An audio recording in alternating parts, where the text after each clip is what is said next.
Pessoal, eu vou dividir a tela com vocês. Só me avisa, por favor, se vocês estiverem enxergando. Fez a prefeitura. O Ministério da Saúde admitiu que só conseguiu entregar até agora um terço dos respiradores prometidos aos estados. Para mim apareceu. Então, o microfone está aberto, eu aparecendo. acho. Tô ouvindo o jornal de alguém aí. É o meu aqui. Agora apareceu para mim. Então, tá bom. Gente, então assim, se vocês estiverem acompanhando pelo livro didático, vocês vão ver que a gente tem dois assuntos para trabalhar, né? Que é um essa semana ou na semana que vem, que seria com relação ao manejo de plantas daninhas. Então, essa semana a gente falaria de culturas anuais, de grande importância, né? Porque é longe de a gente conseguir conversar sobre todas, né? Então, eu relacionei as que o livro didático traz para vocês, para um bate-papo. E na semana que vem será o controle de plantas perenes, né? Então, só para vocês terem noção aí do que está faltando para a gente fechar esse conteúdo, tá? É assim, gente, eu tentei preparar uma aula lógico, com informações importantes, e trazendo um enredo aí das particularidades das plantas daninhas para cada cultura, mas lógico que tem algumas coisas que são o mesmo princípio para todas, né? Então ele pode parecer em alguns momentos repetitivos. Então eu queria que vocês participassem, perguntem se vocês não souberem, se tiverem outros exemplos, para que a aula não fique monótona e vocês consigam explorar aí o melhor conteúdo possível, tá? Bem, gente, então assim, das culturas selecionadas, tá a cultura da soja, do arroz, algodão, milho e feijão, tá? Então, assim, soja, milho e feijão, acho que não preciso nem criar contexto para vocês, né? O algodão, vocês devem saber também que ela é uma cultura extremamente representativa para o Brasil, né? Mas não é cultura da nossa região, né? Isso não faz com que ela perca o valor e que ela não precisa ser estudada. Então, talvez os manejos fiquem um pouquinho mais longe, né? Porque vocês vão ver que é bem diferente. E era bacana que vocês já tivessem tido a disciplina de fitotecnia voltada ao algodão, né? E aí vem a cultura do arroz, né? E o arroz é dividido de duas formas: o arroz de sequeiro, que normalmente é uma cultura que é usada para abrir novas áreas, porque ele é rústico, né? E aí tem uma questão do arroz irrigado, que daí já tem todos os seus milindres, né? Então a gente vai... É esse cenário pelo qual a gente vai passear nessa aula de hoje, tá?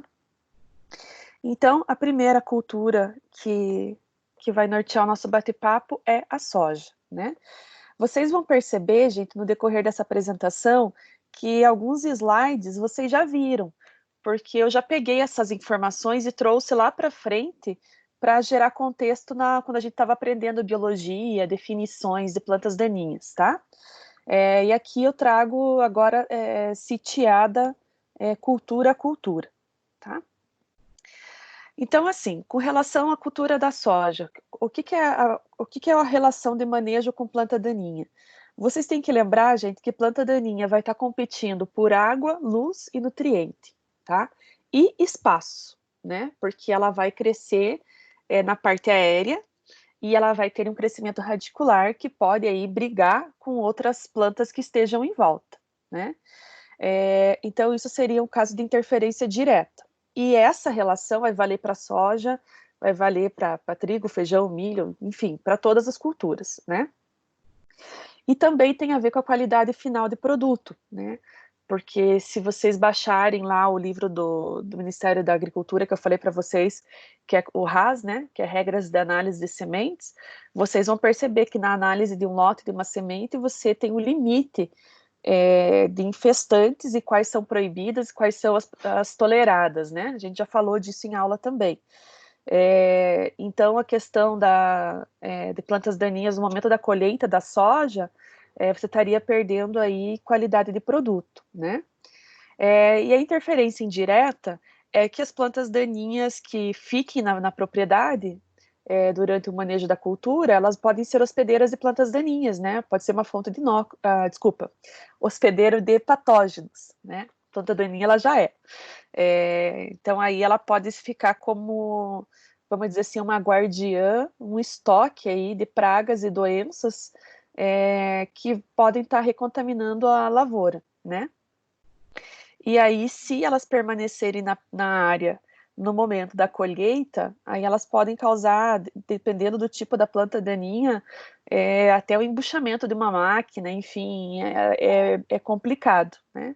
Então, se a gente conseguir, se a gente conseguir eliminar elas por completo, principalmente até o fechamento da cultura, aí a gente sabe que a cultura dali, ela, entre aspas, toca sozinha, né? Não tendo luz, a planta daninha não vai ter condição de sobrevivência, tá? Aí o que é interessante vocês entenderem plantas daninhas para cada cultura, gente, é que as competidoras, algumas vão ser mais agressivas do que outras, né? Deixa eu ver o que tá barrado aqui.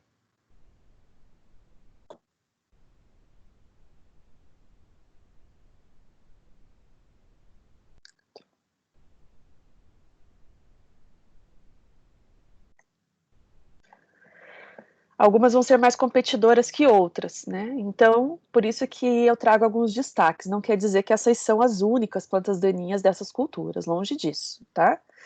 Então, existem pesquisadores que há muitos anos estudam esse contexto, né, de competição. Então, veja, a Blanco ressalta que na soja, as dicotiledôneas reduzem 42% o potencial produtivo, né? A Braquiária plantagínea pode demonstrar uma redução de até 80%, dependendo da infestação, né? Amendoim bravo, que é a Euphorbia heterófila,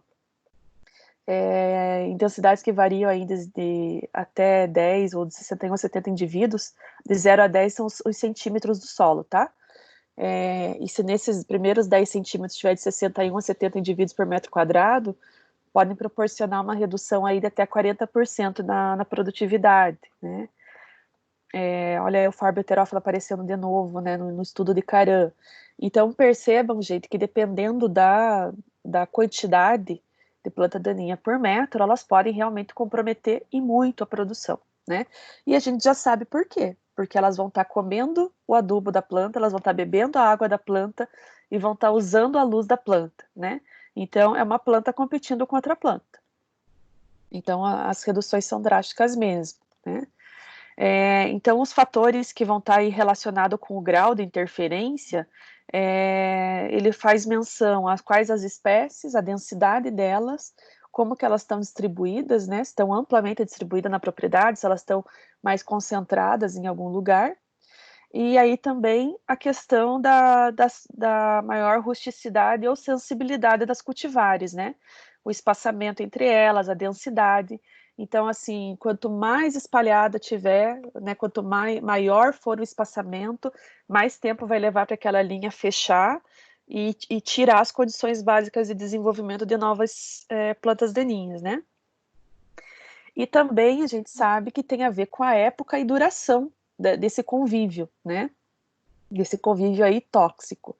Então, lá no passado, eu mostrava um gráfico como esse para vocês, mostrando os períodos de interferência, né? Que são 3.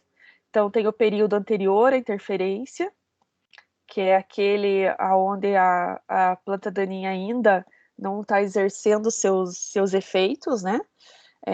A gente tem o período total de prevenção da interferência, que o ideal seria esse período estar todo no limpo, né? Mas o período crítico mesmo, né, é no cruzamento das linhas, né? Entre o período de controle e o período de convivência. Então aqui nasce o período crítico, onde nesse momento não pode existir qualquer tipo de concorrência, né?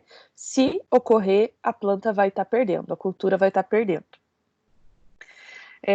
E aqui está esse gráfico sobreposto a uma imagem dos estádios fenológicos, né? Então, para a gente vislumbrar aí qual período efetivamente seria esse, né? E que ele fosse visualmente identificável para a gente, né? Então, veja ali que ele vai do estágio V2, né? Com a emissão das primeiros par de folhas, né? Antes de sair o trifólio, até o estágio R3, né? Então, o R3 ele já está no estágio reprodutivo. Então, nesse momento, não poderia estar havendo competição alguma com planta daninha, né? Então, esse número em dias vai depender da cultivar, né? De cultivar para cultivar, por causa do ciclo de cada uma delas, mas ele varia aí entre 9 e 38 dias, né? Então, ele dá praticamente um mês de convivência que não pode existir, né? Que seria esse período crítico. E daí assim, gente, da onde que vem essas informações, né? Eles vêm de experimentos que são montados a campo, onde vão existir parcelas que vão sendo limpas no decorrer do experimento, e parcelas que são limpas no início e vão ficando sujas, né? Você vai deixando contaminar na sequência. Com isso, você tem um experimento parecido com esse, né? Veja que esse aqui é bem antigo, porque assim, essas informações já foram confirmadas diversas vezes. E como é um experimento muito trabalhoso, ele é braçal mesmo, é difícil você ver as pessoas repetindo esses experimentos. Então, entendem-se que essas informações já foram validadas, né? E elas são bem coerentes e bem concretas em mostrar aí o quanto que a competição compromete a produtividade, tá? Então, são gráficos das mais diversas formas, né? Para conseguir comprovar isso, né? Então, esse aqui comprova o período total de prevenção da interferência, né? Aqui demonstra o período anterior à interferência, tudo mensurando em quilos por hectare, né? Porque é esse impacto que a gente quer ver, né? Aqui a junção dos gráficos no limpo e no sujo, né?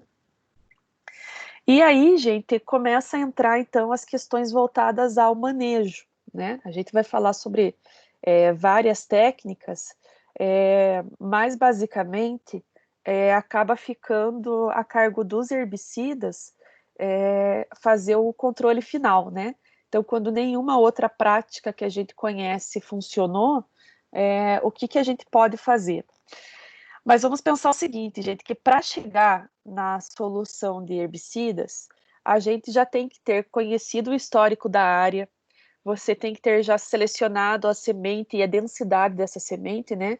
Então, você determinou aí o espaçamento entre linhas e entre plantas. Se você estiver fazendo o manejo em cima de plantio direto, você sabe que a palha também ela é uma resistência aí, mecânica para que a planta daninha tenha mais um obstáculo para sobreviver, né? Logicamente, o clima tem que estar sendo favorável para a cultura, e aí realmente vai ficar a cargo dos herbicidas, né? Deixa eu ver. Alguém libera a entrada? Não sei quem que está aí na porta para entrar. Giuliane.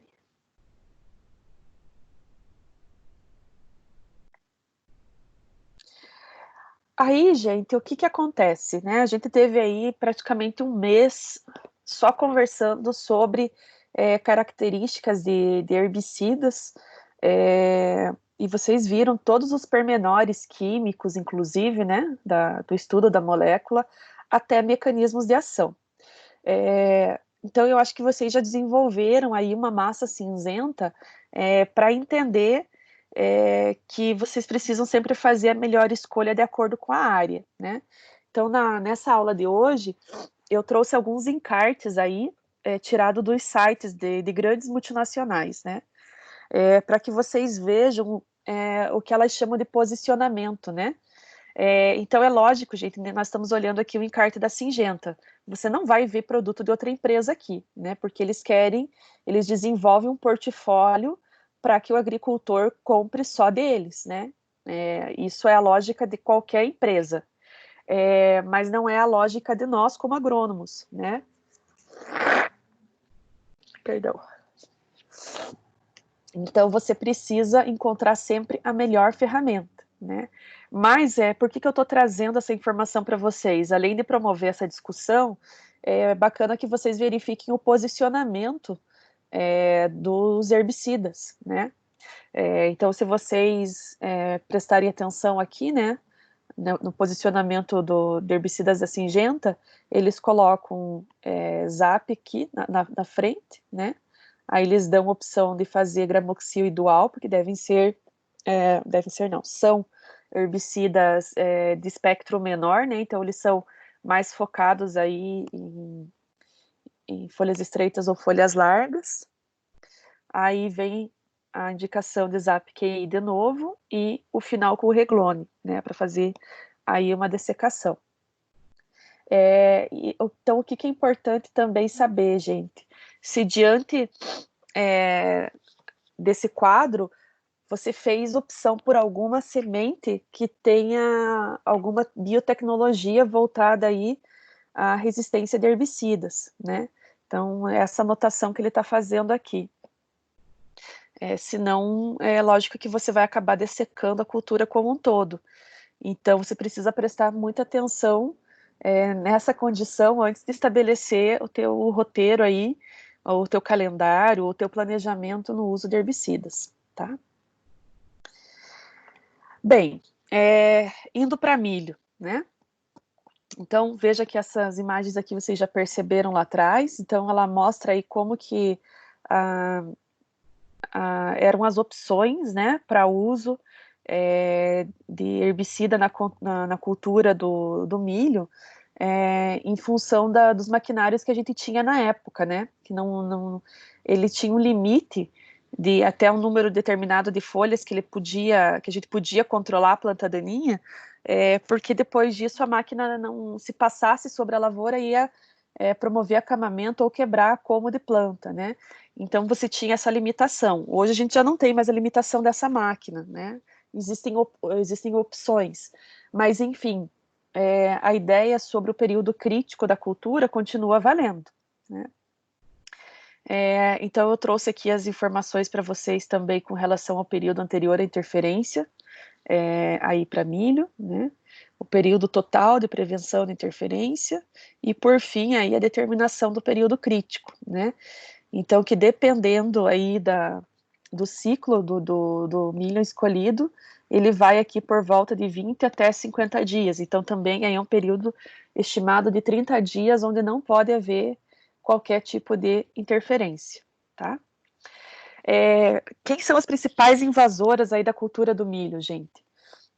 Entende-se que é sempre mais complicado você controlar a folha estreita numa cultura folha estreita e folha larga numa cultura folha larga, né? Porque a lógica da anatomia da planta é igual, né? Então, aí a seletividade tem que ser levada bem a sério para você não comprometer a tua lavoura. Então, no caso do milho, está determinado aqui as gramíneas, né? O poáceas, que é o capim marmelada, que é a braquiária plantagina, né? Os senos equinatos, capim carrapicho, capim colchão, que é digitária horizontalis.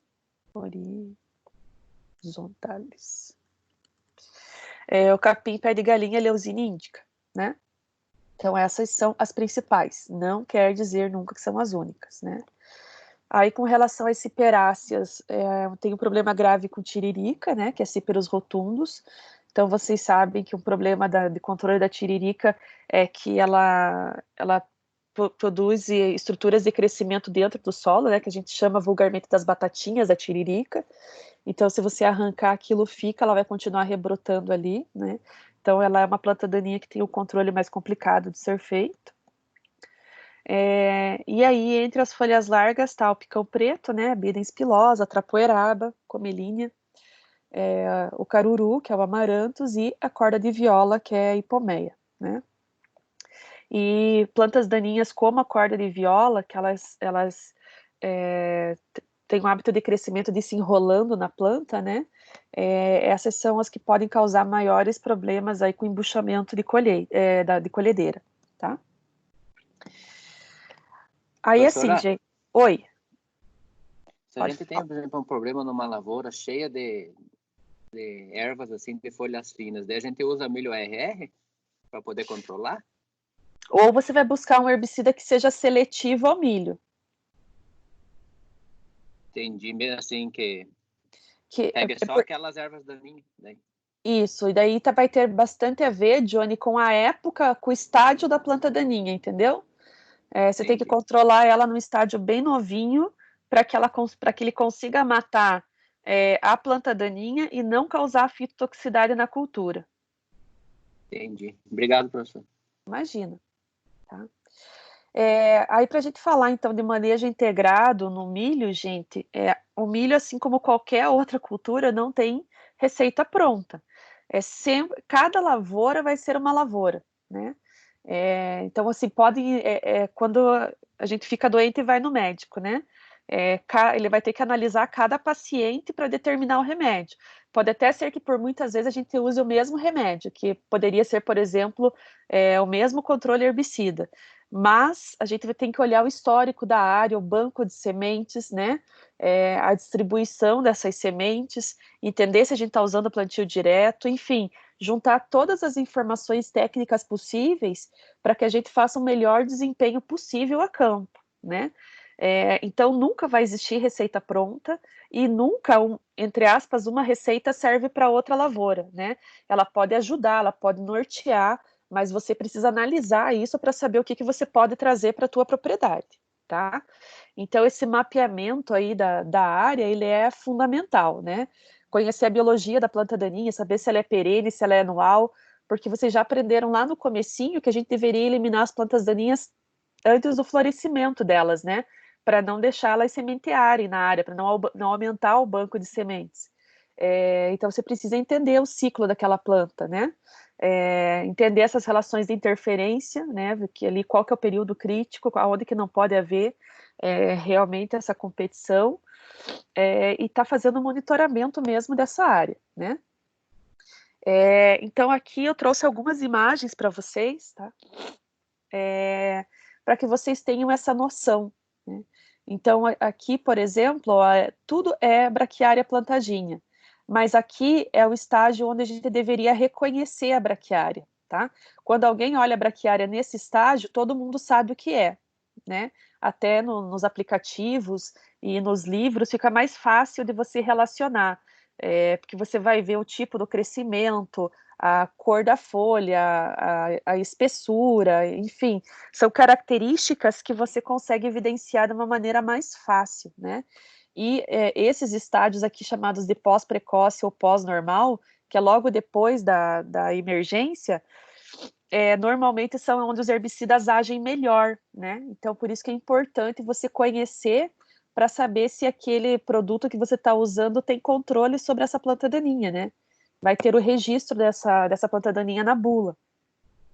E aqui ele está mostrando com relação a Digitaria horizontalis, né? A mesma relação. Então, pode ser, por exemplo, que a bula traga uma recomendação de dose diferente se a planta daninha estiver num pós-normal ou num pós-avançado, para saber se aquela dose vai ser suficiente para controlar aquele indivíduo. Sabe quando vocês pegam uma bula, normalmente quem tem criança aí ou tem irmão mais novo e precisa dar medicamento, normalmente na bula vem escrito a dose em função do quilo da pessoa, né? Por quê? Porque para uma criança a dose vai ser uma, para um adulto a dose vai ser outra. Porque realmente a medicação depende, ela vai ter que ou ir para um local específico no corpo da gente ou vai ter que translocar, né? Então você saber o porte dessa pessoa é importante. A mesma ideia vale para a planta daninha, né?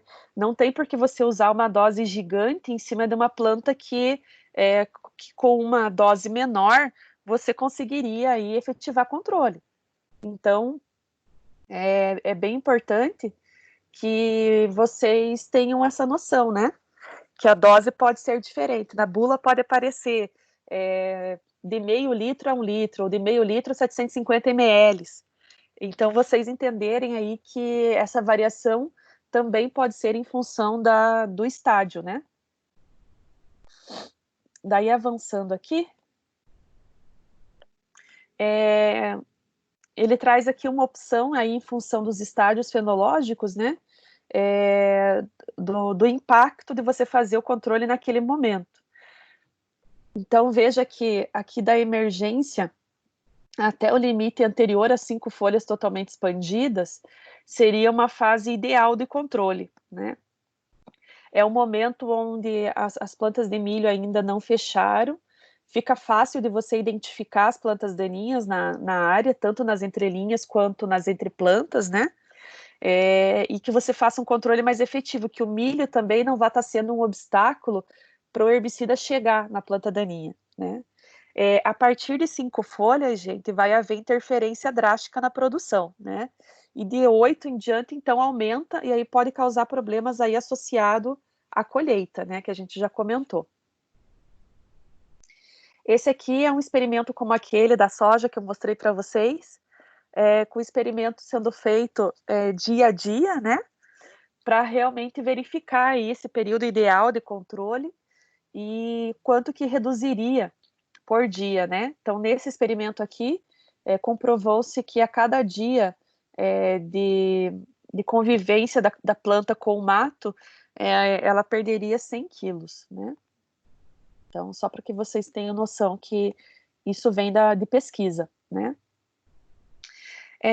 Aí, gente, com relação ao posicionamento do herbicida, então eles têm fases já pré-definidas, né, a partir desses estudos, e aí aparecem aqui as fases do estádio do milho, né, e a relação com as ervas mesmo, né, com as plantas daninhas.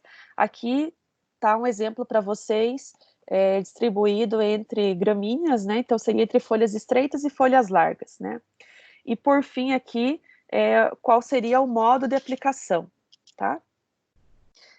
Então, assim, ele é um momento que você pode fazer esse controle? Mas existem momentos onde a informação vai ser melhor, tá?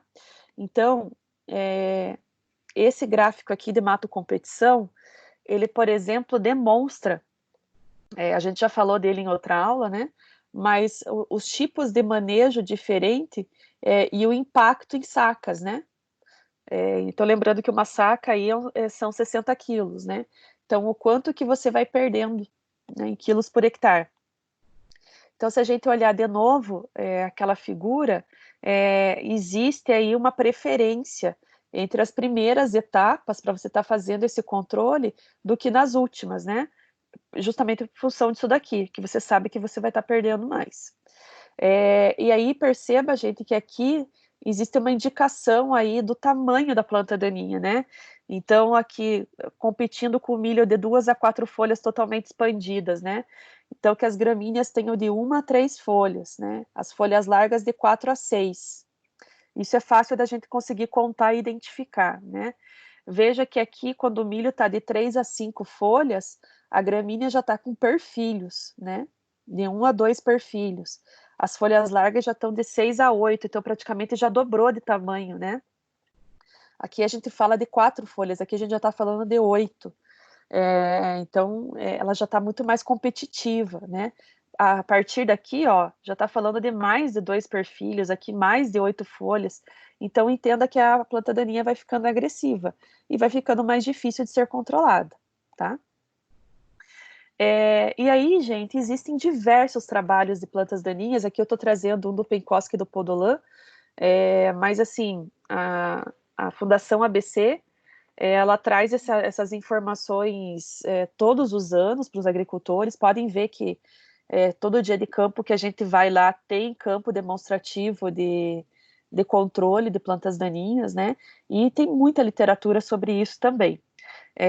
Justamente verificando para novos cultivares, para novos híbridos, o posicionamento de novas moléculas ou de combinações novas, né, ou de timings diferentes associando as tecnologias aí utilizadas, né? Então, nesse caso aqui, veja que a gente está falando aí de pós-inicial, pós-normal e pós-tardio, né? Então, já em função justamente daquela fase da planta daninha que eu mostrei para vocês, e o quanto que você conseguir controlar essa planta daninha mais cedo, vai estar sendo aí efetivo, mais efetivo no teu controle final, tá?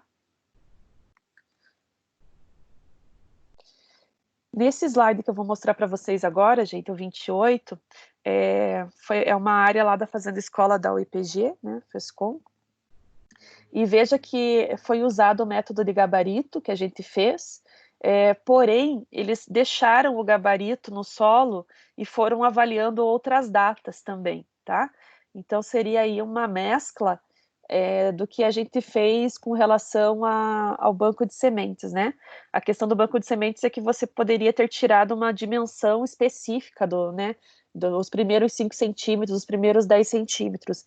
E aqui eles vão avaliar, vão continuar avaliando o que vai aparecer dentro desse gabarito semana a semana, tá? Aqui, gente, é um outro experimento feito pelo Brasinha, mostrando aí o controle associado com 2 plantas daninhas específicas, que é o capim marmelada e o capim colchão, né, evidenciadas aí pelas cores azulzinho e vermelhinha, dimensionando aí o potencial também de perda na época em que elas acontecem, né? Então, veja que diante desse experimento dele aqui, ele chegou numa população de 2.423 plantas daninhas por metro quadrado. Se vocês lembrarem lá do experimento que a gente fez na Fazenda Escola, vocês vão ver que o número de vocês em hectare também não era pequeno, né? Mas, então, já demonstra aí um controle, que precisa de um controle eficiente, né? Aí, só para evidenciar para vocês, né, aqui ele faz o cruzamento de 3 informações. Então, é o número de plantas por metro quadrado, né? Ele distribuído isso ao longo do período, né? Onde a cultura estava a campo, e a relação de chuva, né? Então, milímetros acumulados, que são os pontinhos pretos aqui. Dimensionando aí, então, essa relação de se faltou água ou não, né, nesse período. Nesse experimento aqui também do Brasa, ele faz essa mesma dimensão, só que para leiteiro e picão preto, né? Então, aqui os períodos onde a planta daninha passa a ser mais agressiva, né? E aí essas fotos também eu já demonstrei para vocês em outras aulas, mostra de fato a diferença de técnica, né, de manejo, né? Então, aqui seria a pior situação, que seria a planta daninha concorrendo o tempo todo com a cultura, né? Então, comendo solta. Aqui, quando você faz uma aplicação única e precoce, né? Lá no comecinho e depois não faz mais. Aqui a infestação, né? E aqui, quando você faz uma aplicação sequencial, quer dizer que você vai fazer 2 ou 3 aplicações em determinados estágios para ter certeza que a cultura vai seguir no limpo, né? E aí, essa informação aqui, ó, também é do Brasil. Ele traz para vocês, então, essas opções, né, entendidas aí como sequencial. Então, seria uma aplicação para pegar as plantas daninhas no estágio pós-precoce, né? Depois na pré-emergente ou pós-precoce, então aí vai depender também do mecanismo de ação desses produtos, e por fim, uma pós-normal, né, ou pré-emergente. Então você pode pegar plantas daninhas tanto num estágio mais avançado, quanto aquelas que estão germinando recentemente, porque lembrem que plantas daninhas, gente, são assincrônicas, né, elas vão nascer a qualquer momento. Então, quando eu faço a aplicação de um herbicida, a não ser que eu tenha feito uma dessecação muito boa, que eu realmente eliminei as plantas daninhas, aí quando elas virem, elas vão vir mais ou menos no mesmo estágio, né? Mas quando eu faço a primeira aplicação e sobram algumas, essas continuam a evolução enquanto outras estão germinando, né? Então, é bem comum eu ter a campo plantas daninhas de estágios diferentes. Por isso que, às vezes, eu faço uma metodologia, eu vou usar uma aplicação de herbicida e também não vou controlar todas as plantas, né? Então, aí que está a questão do sequencial, de eu usar aplicações herbicidas no intervalo dentro desse período crítico aí, para fazer essa limpeza total, para pegar essas plantas daninhas também de portes diferentes, tá? Aqui, aplicação normal, deixa eu ver se tem mais alguma novidade, que são muitos slides hoje. Ó, gente, aqui eu trago para vocês também a representação de um encarte, né? Então, também posicionando aí, veja que o que está em azul é que são os herbicidas, né? E também faz total diferença, veja que está com asterisco aqui, tem a relação aqui embaixo, a questão de se o milho tem alguma biotecnologia voltada a herbicida ou não, né? Se não tiver biotecnologia, você tem que repensar o manejo, tá? Aqui seria um outro exemplo também de uma outra multinacional, tá? Bem, se vocês não estão perguntando nada, eu estou entendendo o que vocês estão entendendo, tá? E aí eu vou seguindo. Aí viria, gente, para nós a cultura do feijão, né? Que ela tem um comportamento aí de distribuição de plantas muito parecido com o da soja, né? Mas elas têm características diferentes aí com relação à absorção e à habilidade de competir, né? A gente já vai falar, mas eu já vou ressaltar para vocês a questão de que o feijão, ele não vai tolerar essa competição, principalmente durante o florescimento, né? Ele tem um abortamento de flores muito fácil, então a gente tem que evitar entrar na lavoura enquanto o feijão está florescendo, né? Então, assim, também existem as plantas daninhas que são mais competidoras com eles, né? Então, a ciperácea aí entra de novo, a poácea seguida de ciperácea, né? A ciperácea é a tiririca, né? E, então, vem aí quais seriam as principais poáceas, né? Maria Mole, capim pé de galinha, capim colchão. E aí, em cada propriedade vai ter aí uma dicotiledônia que seja mais agressiva, né? Para nós pode ser o leiteiro, o picão, enfim. Então, aqui eu estou trazendo outras relações e trazendo o olhar de vocês para uma outra característica, né? Porque o zoneamento do feijão, gente, para o plantio de feijão, ele está determinado entre ser o feijão das águas e o feijão das secas, né? Isso tem a ver com a pluviosidade da época. Então, em função também dessa relação com a água, existem plantas daninhas que vão se adaptar melhor ao período com água e outras ao período com seca, né? Então, por isso que eu trouxe essa relação aqui para vocês. Assim, gente, nem de longe quer dizer que eu não vou ter braquiária na seca, tá? No período de seca. Mas é que eu posso ter um volume menor dela germinando, tá? Ou que na safra aí das águas ela vai ter um potencial evidenciado aí para competição, tá? Mas existe essa relação de preferência delas também, tá? E aí, normalmente, são plantas daninhas que a gente vê em alta densidade, né? Lógico, quando a gente olha uma tabela como essa que eu estou mostrando para vocês, gente, ela fala muito com relação à somatória de estudos ou o histórico de uma área, né? Vocês têm que sempre analisar a área de vocês, tá? A área que vocês estão prestando assistência, porque essa relação vai ser diferente, né? Então, veja que são várias informações, mas isso não é uma tabela, né, do que vai acontecer, do que pode acontecer, né? E aí ela está relacionando essas tabelas com o potencial de produção, né? Quanto maior a densidade, mais ela vai competir a produção da cultura, né? Por causa da relação aí de mato-competição. Então, vamos lembrar, gente, que assim como a soja, o feijão é uma planta C3, né? Então, ele não tem uma relação boa com água, ele vai precisar de bastante água, se ele sofrer estresse, ele vai sofrer, e ele também não é otimizado com relação ao ciclo de carbono, né? Então, também a fábrica dele funciona mais devagar para fazer fotossíntese. Então, se houver uma competição grave com essas culturas, a planta sempre vai estar perdendo muito, né? Deixa eu ver se tem mais alguma coisa. Aqui o autor traz uma informação importante, né? Porque muitas das plantas daninhas que competem com o feijão, elas são C4. E aí é justamente o contrário, né?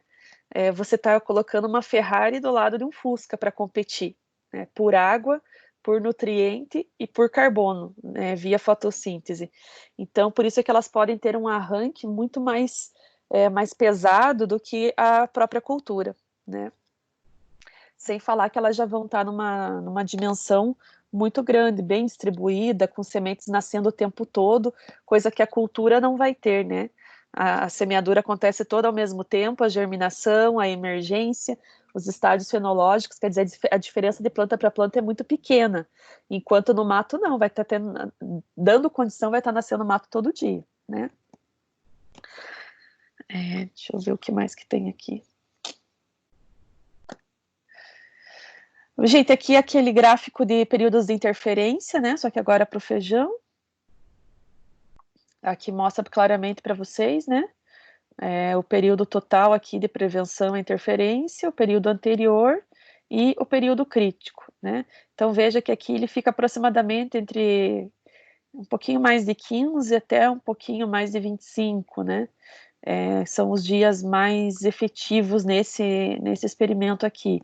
Mas o ideal é que você mantenha limpo no período total, né? Aqui um outro gráfico mostrando a mesma coisa, né? Aí também feito na Fazenda Escola. Sobre os períodos de interferência a gente já conversou lá atrás, né? Mas aí ele fala entre os estágios V4 e R6. E aí aqui algumas fotos de tipos de infestação, né? Então veja que numa autoinfestação você já nem sabe mais o que é cultura, né, gente? A média infestação também vai estar perdendo muito. Na baixa infestação você evidencia a cultura de fato, né? E esses gráficos aqui foram aqueles que eu já mostrei em aulas para vocês, quando eu estava explicando, né, o períodos de interferência, mostrando aí a relação do feijão, né? Então, das secas, lembra que a gente falava a questão da chuva, né?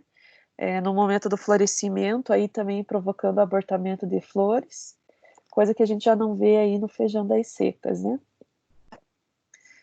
Deixa eu ver se tem alguma coisa nova.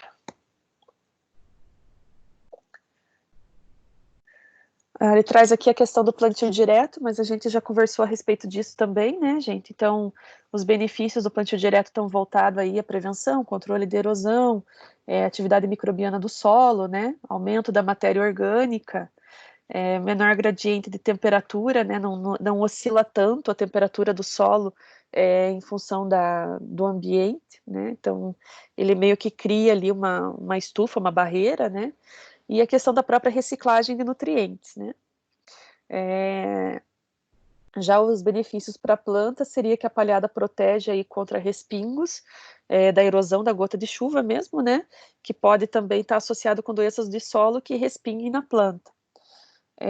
A redução da infestação de plantas daninhas, justamente por criar essa barreira mecânica, e com isso vai favorecer aí a produtividade, né? Então essas relações aqui, elas vão valer para qualquer cultura, né? Que esteja sobre o sistema de plantio direto, né? Existe uma relação também, gente, em função do índice de área foliar, que é o número de folhas em função de uma determinada área, né? Então, nas primeiras fases de desenvolvimento, onde a planta está emitindo novas folhas, novos trifólios, você vê que o índice de área foliar vai aumentando, né? Até um limite aí, dentro do estágio vegetativo, onde está promovendo a granação mesmo, né? O enchimento das vagens. E aí depois ele começa a decrescer, justamente porque a planta começa a perder as folhas baixeiras, e aí depois realmente ela tem que perder as folhas para dessecar, né? E aqui no final é um momento onde alguns agrônomos definem pelo uso de dessecante nesse final, tanto para acelerar o processo de secamento da planta, quanto para eliminar plantas daninhas que porventura estejam, né, nessa área ainda, né? Esses gráficos aqui eu já mostrei. Né? A questão também que vale ressaltar, gente, é que plantio direto é um cultivo muito próprio da nossa região, né? Então a gente se assusta quando a gente vê um plantio convencional por aqui, mas não é a realidade do resto do Brasil, né? Então vocês sempre têm que ter uma relação diferente, né? Quando você faz uso da planta daninha, é mais um manejo que já está intrínseco no teu planejamento. Quando você não tem, a dinâmica do número de sementes de plantas daninhas e a evolução delas a campo é muito mais rápida, né? Então, vocês têm que ter isso em mente. Período das secas eu já falei. Aqui, gente, esse slide, ele fala para vocês sobre aplicação sequencial também, né? Então, faz diferença também você entrar com cultivo com a área já no limpo, né? E então aí vai determinar quantas de herbicida você vai precisar fazer até o período crítico da cultura, né? Então, você tem que entender aí da flexibilidade de uso, né? A seletividade do herbicida à cultura do feijão, a flexibilidade da dose, e aí pensando no porte da planta daninha, para que você consiga ter vamos dizer assim, um final feliz, né? Você tenha um controle aí bem efetivo. Aí assim, gente, eu estou trazendo um exemplo aqui para vocês desse, que é o Fomezafem, mas cada herbicida vai ter a sua particularidade, né? Eu nem conseguiria dar todos os herbicidas para vocês em aula. Então, assim, sempre que vocês fizerem um estudo da ferramenta, né, a escolha da ferramenta, vocês precisam estudar ela e ver as características que só aquele produto tem, né? Então, aqui, por exemplo, né, o Fomezafem, ele tem 250 gramas de ingrediente ativo por cada litro de produto, né? É um produto normalmente usado aí na cultura do feijão como pós-emergente, faz controle de plantas daninhas e folhas largas, né? E ele tem alta seletividade em qualquer estágio da cultura. Então, é um exemplo de herbicida que não vai matar o feijão e que vai matar folhas largas, né? Então, uma característica dele, possui rápida absorção, né? Dizendo que pode chover até 1 hora depois da aplicação, que o produto já foi absorvido pela planta, né? Então, o fato dele ser seletivo ao feijão, ele dá mais flexibilidade de você entrar em momentos diferentes, né?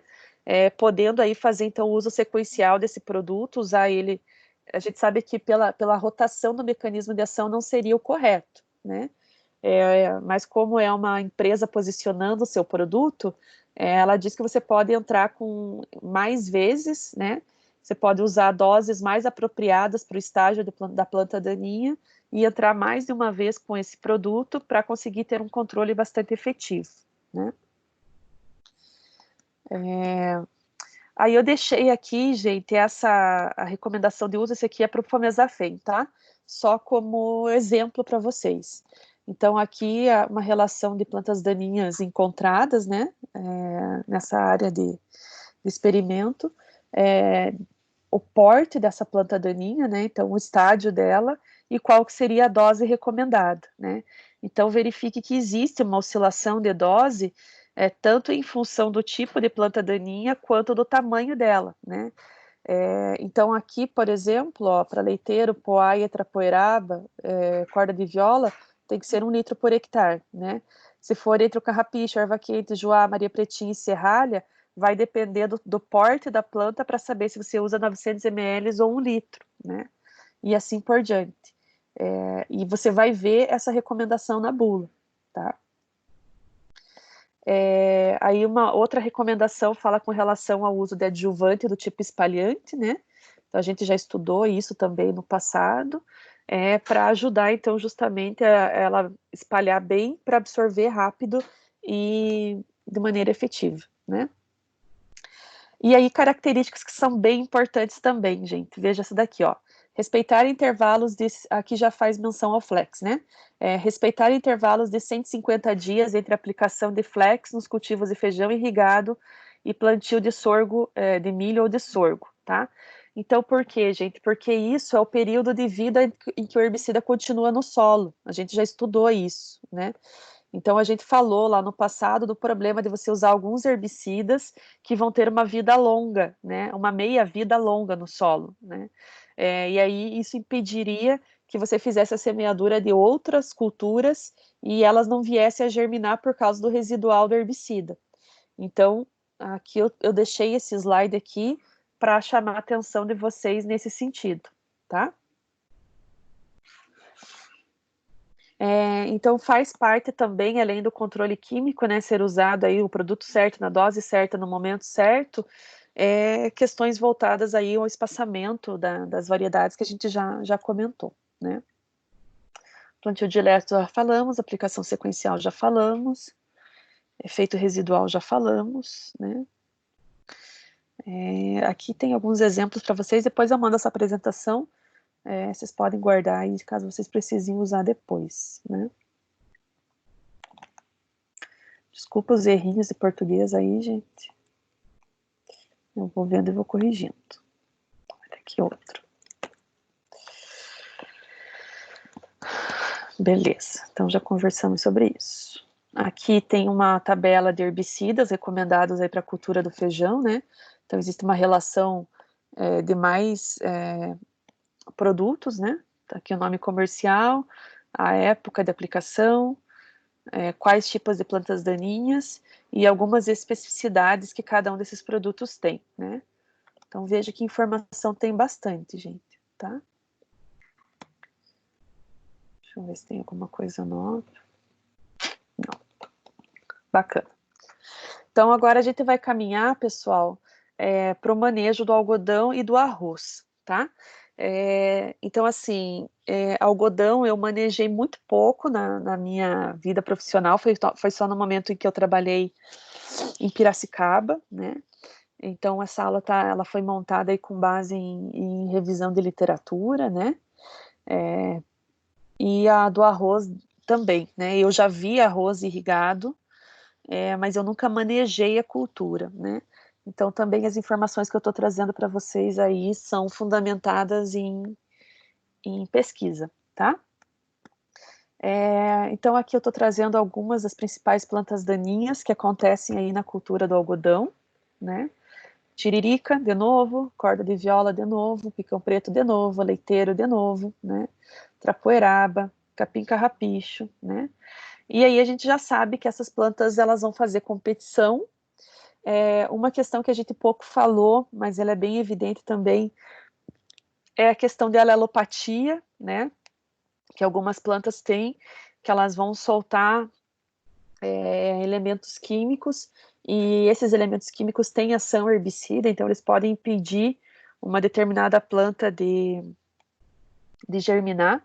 Isso pode ser de planta daninha para planta daninha, ou pode ser de planta daninha para cultura, né? E as indiretas são as que a gente já comentou, né? Interferência na colheita, rendimento de máquinas, hospedeira, né? Então veja, gente, que assim como todas as outras culturas que eu já mostrei para vocês, o algodão também tem os experimentos aí de acordo com os períodos de convivência, aí olhando as questões apropriadas para a cultura, né?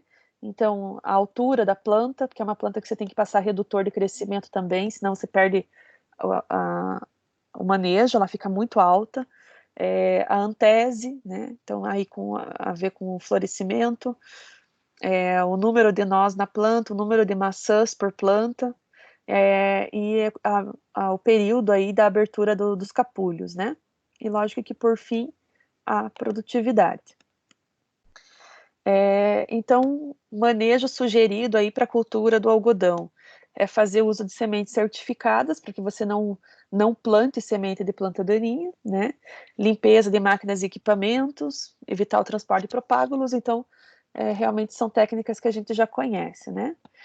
Com relação ao manejo cultural, é um preparo do solo, Então, vocês podem encontrar algodão sobre plantio direto, assim como vocês podem encontrar sobre plantio convencional, né? Olhar a questão da cultivar, se ela está associada com biotecnologia ou não, e fazer uso de rotação de culturas pelos mesmos motivos que a gente já comentou, né? Com relação ao controle mecânico, aí vai depender da tecnologia da propriedade, lembrando que o algodão está associado aí a regiões do Brasil onde as propriedades são muito grandes, né?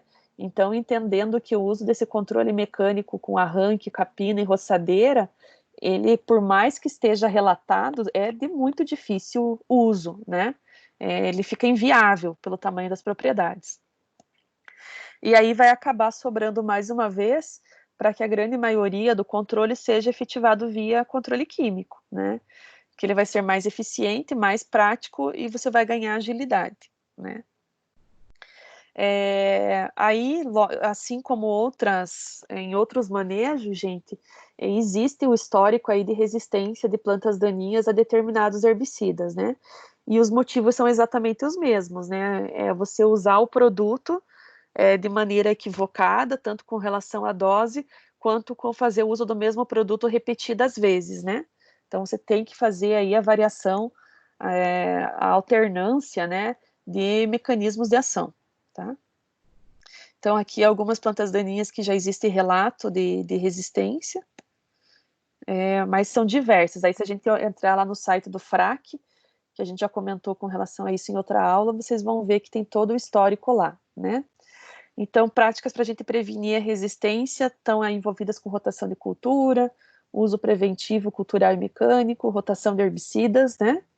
Com mecanismos de ação diferentes, e monitoramento aí de perto com relação a suspeitas de resistência, que a gente já falou disso numa aula anterior também, né?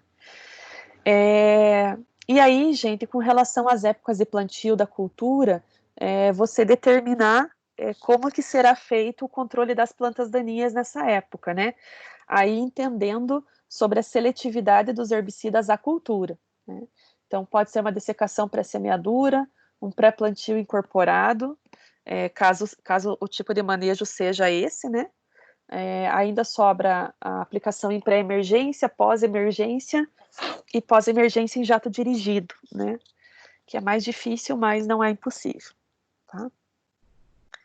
Então, aqui uma foto demonstrando para vocês aí uma dessecação pré-plantio, que a gente sabe que é o comum, né? Principalmente aí se tiver palhada, né? Então, aqui alguns ingredientes sugeridos, mas vale a pena entrar no Agrofit e ver a base atualizada com relação aí aos produtos que têm potencial uso, né? Aqui a demonstração para vocês de experimentos, né, com diferentes produtos, evidenciando aí o melhor ou o pior controle, né? Lembrando que glifosato tem amplo espectro, o 2,4-D não tem, né? E assim por diante. Lembrando que agora afinou-se esse período que a Anvisa tinha dado aí para o banimento do paraquat, então também impacta na cultura do algodão. Aqui é uma foto demonstrando para vocês essa aplicação em pré-plantio incorporado e pré-emergência. Então veja que para pré-plantio incorporado você não trabalha com plantio direto, né? Então aqui também algumas sugestões aí de produtos para essa época, né? Aqui dos produtos mais utilizados, né? Então Diuron, depois do Algold e assim por diante. Aplicação em pós-emergência da cultura, né? Também aí a relação de alguns produtos, entendendo aqui que já são produtos mais seletivos, né? Pós-emergência em jato dirigido. Então, esse é um tipo de equipamento que eu acho que para nós é mais estranho, né? Se vocês perceberem aqui, ó, existe aquela proteção que a gente já estudou em outras aulas. Então, são produtos que causaria fito para a cultura, né? Então, existe essa proteção para realmente ele pegar só na entrelinha e não pegar a cultura, né? Que no caso do algodão, eles chamam de pulverizadores com capota, né? Para nós é jato dirigido. Aqui um esquema de aplicação, gente, também de produtos, né? Veja que o Roundup está colocado aqui durante o cultivo, então é lógico que esse tipo de manejo aqui, ele prevê sementes de algodão resistente, né? E ainda fazia uso do paraquat. Veja que aqui era para 2017, tá? Então, eu trouxe aqui informações com relação a produtos para vocês, que eu entendo que vocês ficam com esse material, podem usar depois, né? O fenômeno do carry-over, gente, é justamente essa questão do produto que vai ficar no solo durante muito tempo, né, em função dessa meia-vida, né? Ele fica absorvido no solo, ligado ao solo, então aí ele pode causar problemas para culturas sucessoras. Então é bem importante você saber que você está usando o algodão agora e o que você vai plantar depois, né? A questão de redução de pragas e associadas aí à destruição de restos culturais da cultura do algodão. Então também existe uma legislação pertinente a isso, né? Aqui é um esquema que eu coloquei para vocês, parecido com o que eu montei para as outras culturas, demonstrando em azul aqui, né? Então, os períodos onde você poderia usar os herbicidas e quais herbicidas você deveria usar, né? Nesse caso aqui é um material da BASF, se eu não estiver enganada. Da BASF. E aqui ele está associando a semente ao Liberty Link, né? Que é um herbicida específico, né? Então, volto a chamar o olhar de vocês para ficarem atentos com relação a isso, né? E aqui seria já um manejo com algodão convencional, onde você não pode usar o produto durante todo o tempo, né? Então veja que o herbicida é o que está em azul escuro. Então seria nesse início aqui, então voltado mesmo ao período crítico da cultura, e no final para promover, acelerar o desfolhamento, né? E o dessecamento da cultura, tá? Esse daqui já é um encarte da Syngenta, tá? Mostrando essa relação aí com vocês. Então veja que os herbicidas estão aqui, né? Então também num período pré-plantio ou inicial. Aqui ele está previsto uma aplicação antes do florescimento. Podendo ser esses dois produtos aqui, né? Com certeza com seletividades diferentes. E aí, para encerrar o nosso assunto, a gente entra na cultura do arroz, né? Então, lembrando que o arroz não é diferente das outras culturas com relação aí à competição, né, pelos mesmos elementos, e também pode sofrer com condições alelopáticas de plantas daninhas. Os principais problemas voltados ao arroz, gente, são as plantas muito parecidas com ele.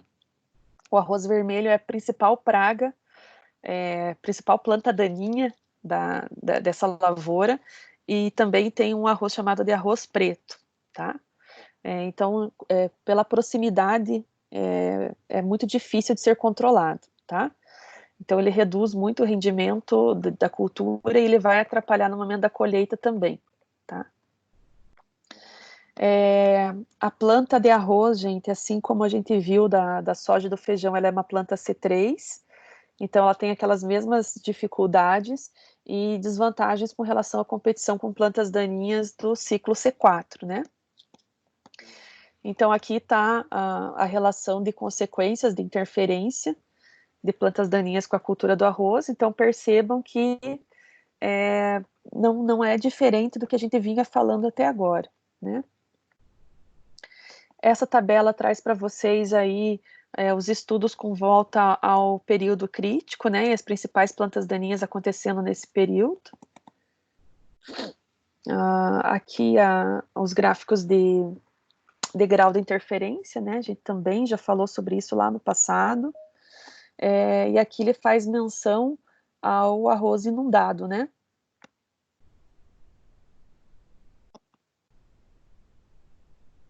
Ao arroz inundado, que entra dentro da técnica de manejo. Então, com relação a cultivar, gente, da cultura, né, o que importa a gente definir? Qual que é a cultivar que vai estar sendo utilizada, em que densidade, em que espaçamento, né? E quanto menor for o porte da cultura e ela fizer pouco perfilhamento, ela vai fechar mais rápido. Quanto mais rápido ela fechar, menos interferência de planta daninha ela vai ter, né? Menos condição para isso. Então eu trouxe algumas imagens aqui para vocês, né? Para comparar aí os tipos de manejo de arroz. Então aqui é um manejo de arroz inundado, onde está fazendo a semeadura aí de sementes pós-germinadas, né? E aqui já um cultivo de sequeiro, chamado também de arroz de terras altas, né? Então aqui para vocês uma representação aí do arroz vermelho, para vocês verificarem, né? Então ele é uma cultura, a planta daninha é igual à cultura de arroz, então elas crescem juntos até o final, quando não identificadas, né? E aí o resultado é aqui, ó. Aí pense para fazer a separação disso para comercialização, né? Então é realmente bem complicado, tá? E aqui outras plantas daninhas que também são fortes competidoras com as culturas do arroz, né? Então a relação entre elas, né? Aqui onde tem xizinho, onde ela vai ter mais problema em terras altas ou em várzea, né? Então a gente já estudou lá no passado que inundação, por exemplo, seria uma técnica de manejo, porque o arroz irrigado, ele só consegue sobreviver porque ele tem raízes aéreas que vão buscar o oxigênio fora, né? E as plantas daninhas não têm essa habilidade, né? Não, a grande maioria não tem. Não são, algumas têm, a grande maioria não tem. Então, por isso que às vezes é difícil elas sobreviverem depois que o arroz é realmente alagado, né? Inundado. Então, como formas de controle preventivo para o arroz, cita-se aqui, né, o uso de sementes certificadas, de limpeza de equipamentos, né, uso de fertilizantes orgânicos, manejo da água, para que não venha planta daninha pela água, né, se possível, o rogue ou arranquio dessas plantas daninhas de mais difícil controle, e tentar diminuir o volume de plantas daninhas na entre-safra, né. Com relação ao controle cultural, a gente já teve essa noção ali com relação ao cultivar e espaçamento, né? Adubação adequada, a gente não precisa nem comentar. Rotação de culturas novamente fazendo a diferença, né? E sistema de semeadura e manejo da água eficiente, né? Com relação ao controle mecânico para o arroz, seria aí a capina manual e uso de cultivador mecânico, mas assim, isso apropriado aí como a capina manual para áreas pequenas, né? Aqui seria uma foto aí do uso de um cultivador mecânico, né? Então ele pode se apresentar aí diferente para fazer o controle na entrelinha, né? Então aqui seria mais ou menos uma demonstração aí de como faria o uso desse equipamento, né? A questão é que ele pode danificar a cultura, né, gente? Então, principalmente o sistema radicular do arroz. Aqui você está vendo que está acima do solo, não o que está dentro. Então, é uma técnica que você pode controlar plantas daninhas, mas pode causar dano para a cultura, né? E lembrando que não é eficiente em períodos chuvosos, tá? Uma coisa muito legal que a cultura do arroz tem é o controle biológico, tá? Então eu vou trazer 2 exemplos para vocês aqui. O uso de marrecos no período da entre-safra e a risipsicultura no período de safra, tá? Enquanto tiverem alagados, né? Então essas aves e peixes, elas se alimentam de sementes aí de arroz vermelho, entre outras, e além do que o marreco e os peixes podem ser uma fonte de renda complementar para esse produtor, né? Então aqui as imagens representam isso para vocês, tá? Então se a gente teve problemas com controle biológico em outras culturas, no arroz irrigado você não tem esse problema, né? Então aí você tem fortes aliados no apoio a esse controle, tá? E aí, dentro da risipsicultura também, existe uma relação aí de quais peixes e em função também de quais as vantagens que eles apresentam, tá? Existem vários artigos sobre isso, gente, é muito legal esse tema, tá? Aí, como todas as culturas, quando nada disso daqui deu certo, ou a soma deles ainda não é eficiente, acaba caindo sobre controle químico, né? Aí tem-se que no arroz irrigado você tem que ter produtos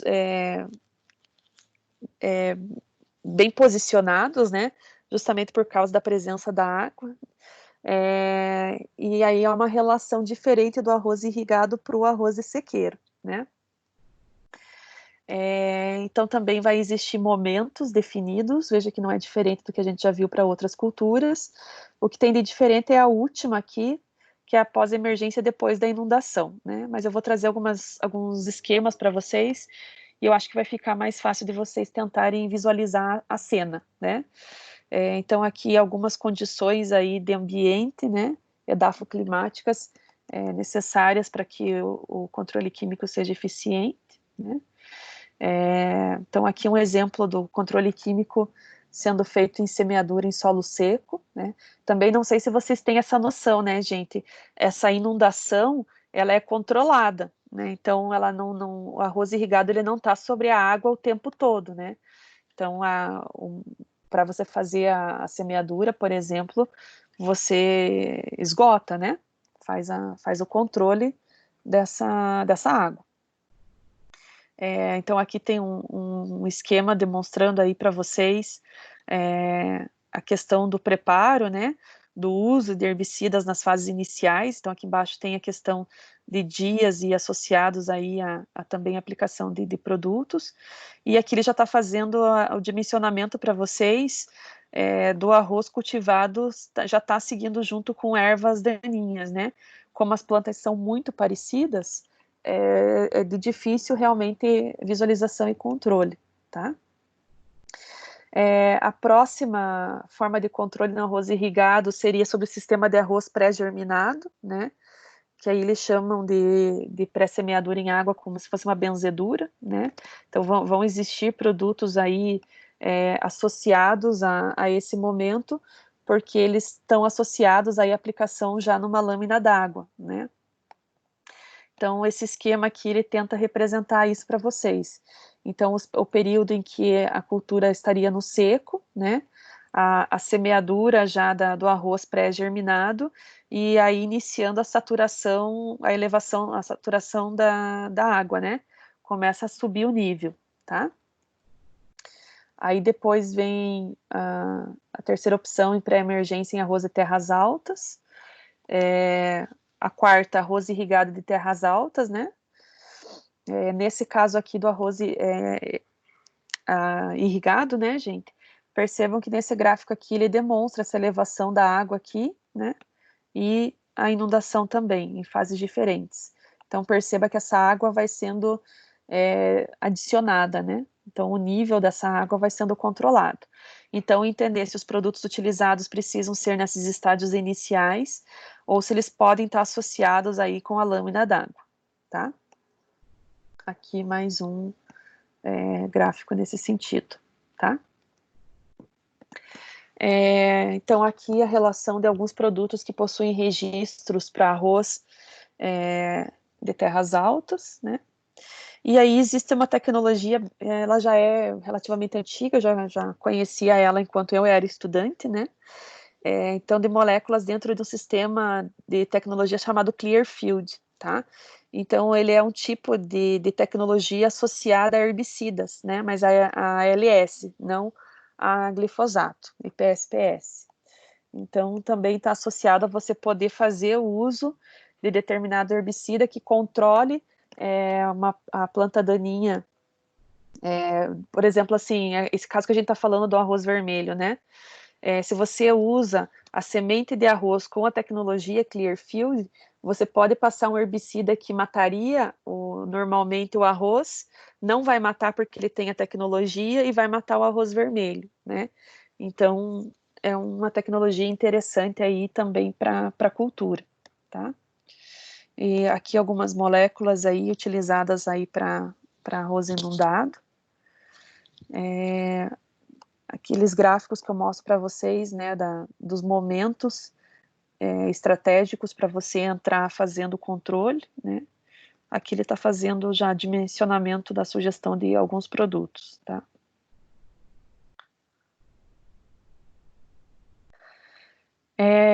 Então, com relação a infestações mistas, gente, que seriam plantas daninhas de diferentes famílias aí, né?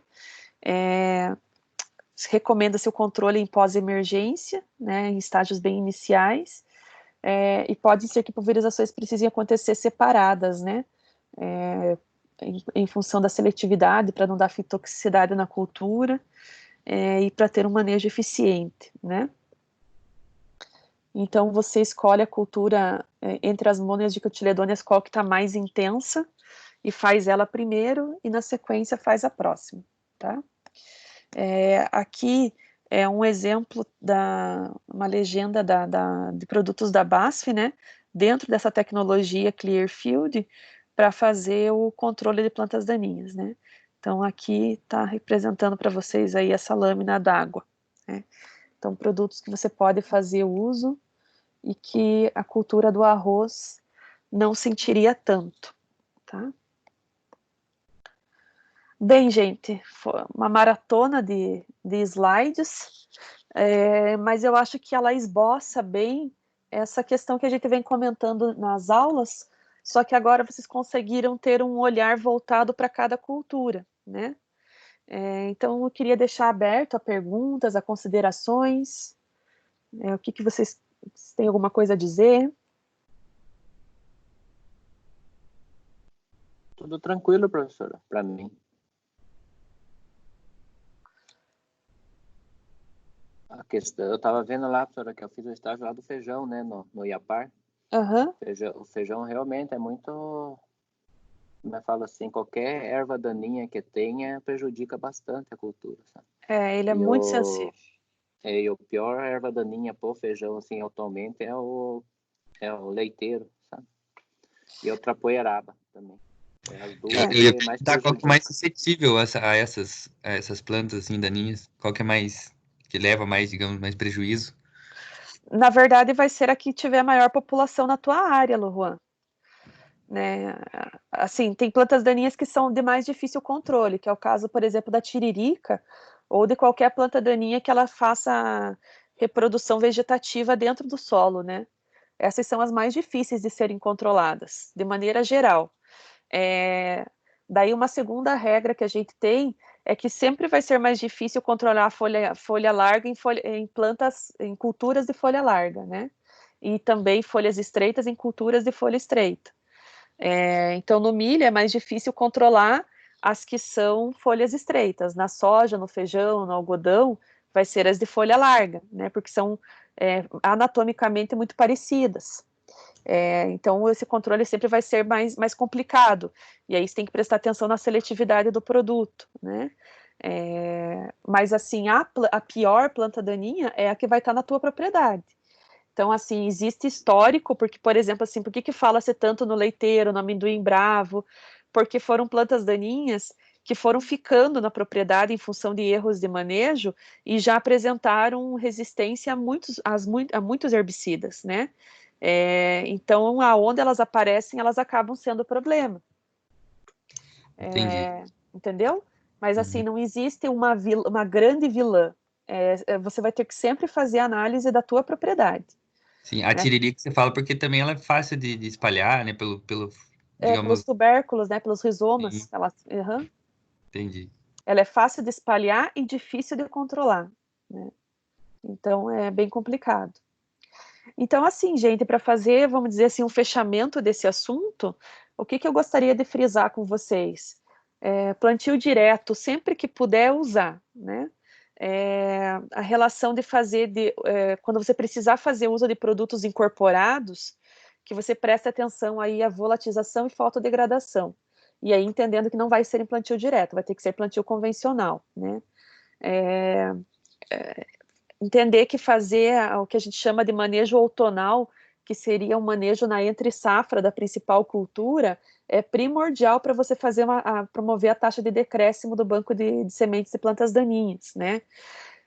Tentar fazer o controle sempre antes delas sementearem, para que esse banco de sementes não seja reposto, né? Então, vocês conhecem a habilidade aí das plantas daninhas e sabem a inabilidade das culturas, né? Já em função aí do melhoramento genético que elas sofreram.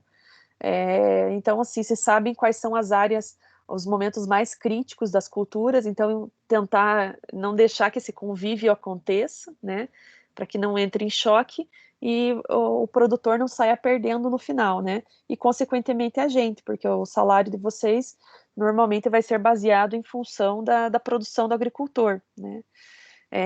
E aí, assim, quando o uso de herbicida for a alternativa mais eficiente, a melhor, que vocês tenham essa noção de fazer rotação de mecanismos de ação, em virtude aí de grandes culturas estarem associadas com o uso de tecnologia, né, seja RR ou seja LS, ou outras culturas que a gente vai ver aparecer por aí, e que evite que a gente vá perdendo essas ferramentas, né, porque já fazem alguns anos que não existem lançamento de novas moléculas. Então a gente só tem esse ferramental para usar. Se a gente perder, algumas culturas vão sucumbir, né? Elas não têm outra alternativa.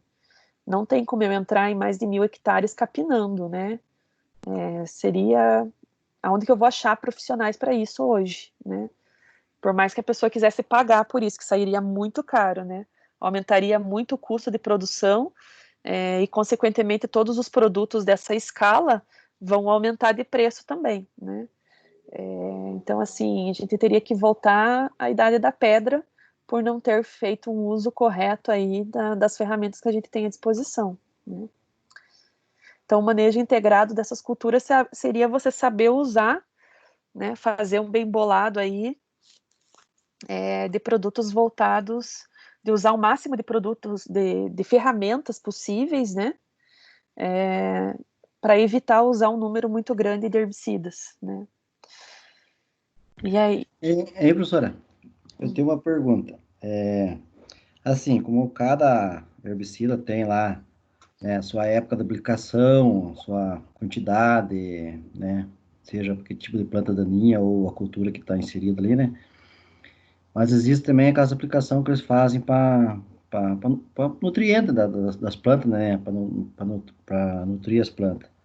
Então, assim, existe, assim, uma relação, qual seria hoje, porque nutrientes, geralmente, eles aplicam mais em solo, tem o foliar, né? Mas eles aplicam muito mais em solo, né? Por causa de repor nutriente do solo. Mas existe, assim, uma relação, qual seria melhor aplicar antes, se seria o nutriente ou o herbicida, qual seria antes o primeiro a ser aplicado, para que não interfira nessa nutrição da planta? Na verdade, Pedro, eles são ferramentas diferentes, né? O herbicida você vai usar para matar a planta daninha. O adubo você vai fazer no momento da semeadura, né? O que você tem que ter, a adubação de base ela sempre é mais pesada, aqui você coloca o adubo junto com a semente. Então, se porventura você precisar fazer uma complementação de cobertura ou depois foliar, é uma outra relação. Mas assim, ó, independente de ser adubação de base ou foliar, a planta que tiver acesso a isso, ela vai fazer melhor uso, né? Então, por exemplo, se você não fez uma dessecação bem feita, já vai ter planta daninha na propriedade no momento em que você fizer a semeadura. No momento da semeadura, você está colocando o adubo junto. A semente ainda não começou a usar aquele adubo, né? Vocês lembram lá do processo de germinação. É só quando ela emite a radícula e ela emite o caulículo sobre o solo que ela começa a fazer fotossíntese e que ela começa a sugar esse nutriente do solo. Então, até esse momento, quem está usando do adubo é o próprio solo e as plantas daninhas. Tá? E lá no final, se você fizer em cobertura ou foliar, se você fez o manejo adequado no começo, não sobrou planta daninha para lá. Então, você está fazendo o uso da cultura no limpo. Aí tudo que você colocar, quem vai usar é a cultura. Agora, se tiver planta daninha também, é aonde esse produto cair, né? Se ele cair sobre a área vegetativa da planta daninha, ela vai usar. Pensando por esse lado, então, seria melhor fazer primeiro o controle da planta daninha, para que você não nutra a planta daninha também, né? Para daí, assim, fazer a aplicação desses nutrientes, né? O ideal é fazer o plantio e a condução dele totalmente no limpo, né? É por isso que ali muitas culturas, elas falam dessa aplicação sequencial, né? Então, a primeira seria já a dessecação, para você já entrar no limpo. Muitos produtores, eles fazem a dessecação muito próxima da época da semeadura, né? Entendendo que o produto vai estar agindo no solo. Só que enquanto aquela planta não está morta, ela está fazendo uso de água nutriente, né? Não importa se ela vai morrer dali uma semana, dali 3 dias, ela está consumindo. Então, o ideal é que você faça a dessecação, deixe o produto agir, né, na planta, e aí você entra com uma semeadura também no limpo e vai fazendo 1, 2 ou 3 aplicações, aí depende da cultura e depende do nível de planta daninha, mas para que você também, quando a cultura fechar, ela esteja no limpo. Porque depois que a cultura fecha, por mais que o solo dê condição de germinação para a planta daninha, elas não têm luz para fazer fotossíntese, né? Então, aí, normalmente, elas não conseguem evoluir. Então, por isso que a escolha do espaçamento também é muito importante, né? Para o milho dá muita diferença você fazer o espaçamento de 1,90 m e comparado com 45,50, né? Justamente por causa desse clarão que fica entre uma linha e outra e que vai potencializar aí as plantas daninhas. Tá, ok. Tá? Belezinha, pessoal? Para mim, beleza, pessoal. Então, Beleza. eu achei que ia ser uma aula Professora, super demorada, mas foi rápida. Foi rápido. Sobre as notas das provas, vai ser modificado, professor? Eu já solicitei, Johnny. Já? Então, agora tá não bom. depende mais de mim. Obrigado. Eu que agradeço. Então, bom dia para vocês. Professor? Tudo ok. Então, tá. Bom dia, professora. Fique com Deus. Obrigado. Você também. Tchau. Bom dia, tchau, tchau. Bom dia, tchau. Tchau, obrigada.